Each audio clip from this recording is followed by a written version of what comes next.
D'après le poème de Victor Hugo, La conscience, qui décrit le remords de Caïn après la mort et le meurtre de son frère Abel, ce poème s'adresse à Trizebic.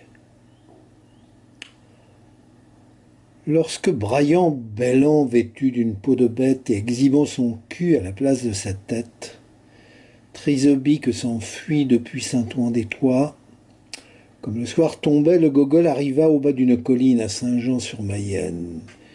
Belphégor fatigué, Pinocrotte hors d'haleine, dire sur cette paillasse d'hormonts et ronflons.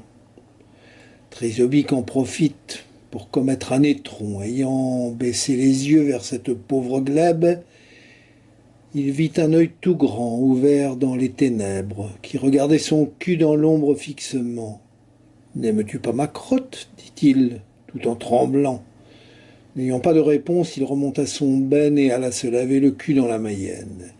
Il péta et ronfla jusqu'au bout de la nuit et ne se réveilla qu'en entendant le bruit d'un pêcheur qui pissait dans l'eau depuis la grève. Il se dit, ce gros con, qu'il s'en aille et qu'il crève.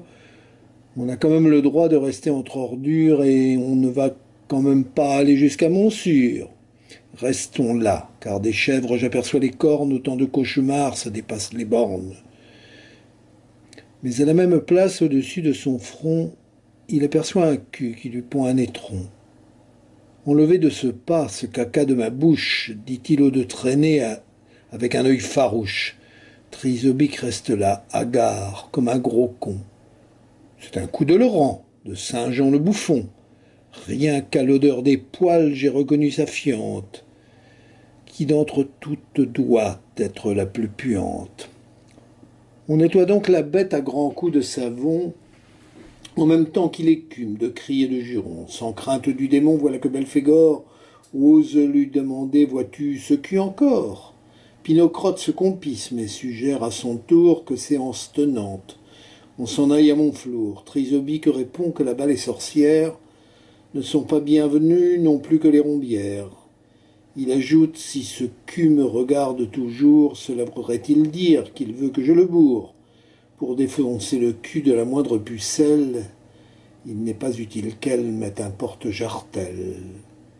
Et qu'importe le cul pourvu qu'on ait les fesses avec Laurent, Saint-Jean, un fion qui agresse.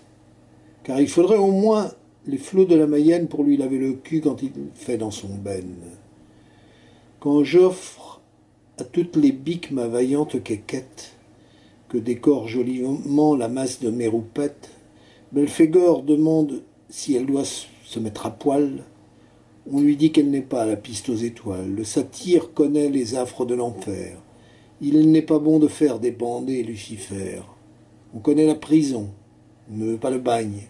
Qu'à l'extrême limite, elle se mette un pagne. Trizebic déclare défense de forniquer. On en a assez fait. On se fait oublier. Le sinistre satyre ne fait plus trop le fier. Il demande tout piteux un livre de prière. Serait-ce l'œil de Satan, chuchote-t-il tout bas, ou bien de Belzébuth? Peut-être, mais dans ce cas, faudra-t-il donc que j'aille me réfugier sous terre, pour ne plus voir ce cul ni son vers solitaire? Il est à la dérive, lutter ne sert à rien. On l'emmène aux latrines, Trizebic dit, c'est bien. Car faudra-t-il enfin que pour avoir de l'ombre au fond du trou des chiottes, tout entier je sombre?